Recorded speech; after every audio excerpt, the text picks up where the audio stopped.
Well, I was actually on my way to Florida and to take a church there. And Dr. James Maxwell was working at Southwestern Christian College at the time. And Dr. Maxwell told me that the interim minister at Stop 6 was going back to his church. And so would I come and be the interim? And I told him I can only give him 5 months. I said, because my wife and I are going to Florida. So he said, okay, give him 5 months. And so I came and I gave him 5 months, and here we are 10 years later. Okay, Brother Dar, when you first came to Stop 6, known as East Point now, and you were chosen to be our new minister, what was your initial reaction? I was overjoyed. I really felt like Stop 6 at that time was just, they had my heart, you know. I tried to go over and beyond. They only asked me to come on Sundays when I first came. They said, just need somebody to preach on Sundays. And I said, well, who's doing Wednesday?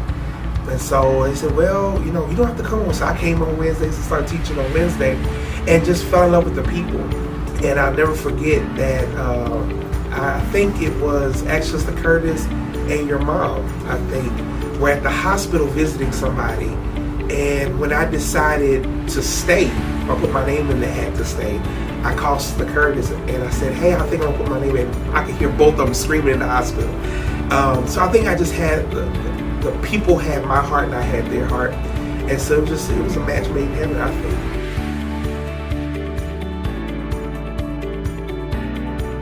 I don't think it's something that you can prepare yourself for. I think it's just, I'm learning as I go. And it's kind of, I just take it day by day.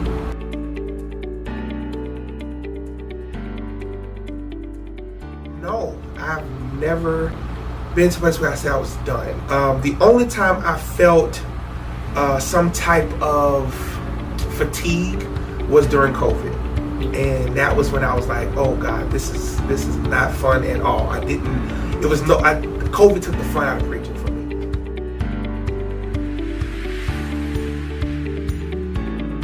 Being in the front, that's what I would say. I don't like being the center of attention. I don't want eyes all on me all the time or ever. So I think that was the biggest thing was, and then of course being a first lady, people always assume, oh, you're going to teach classes, you're going to do ladies' days, and that is not me at this point yet.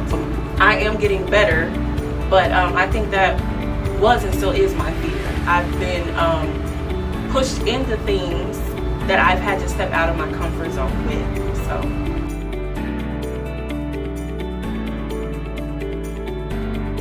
I've always been a huge multitasker, and dedication, I would say, is how I push through.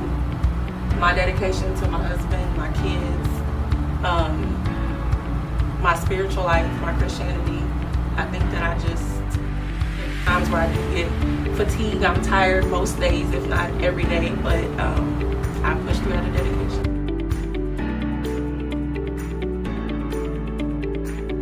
More involvement because we have a group of dedicated people who are just, they've always been there, but that can be kind of burdensome. What I call the 20%. So just probably more involvement from people who are not as involved, but I mean, everything else has just been wonderful. God has really blessed me to not have to be a part of a church where I have to fight, or I have great leaders, great members. So I don't think that would probably the only thing that would change. It's probably just more involvement for more.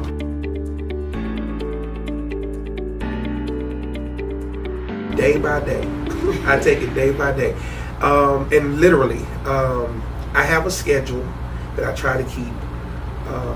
But with a wife and kids and all and my 200 and some other people that call on me, and then of course my ministry and this brotherhood, it's burdensome.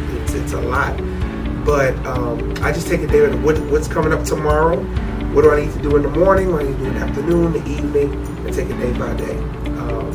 But I try to make sure that my family doesn't suffer because of what I do here or what I do in this brotherhood.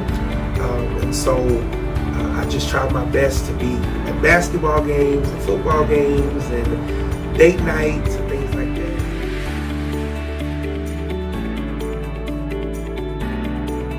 Ministry, but number one, calling, and to see him walk in his calling every day, I would change it.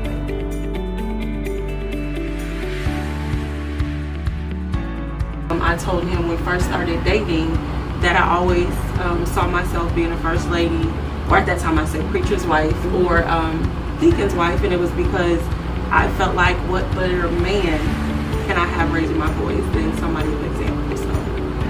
So that was always mine.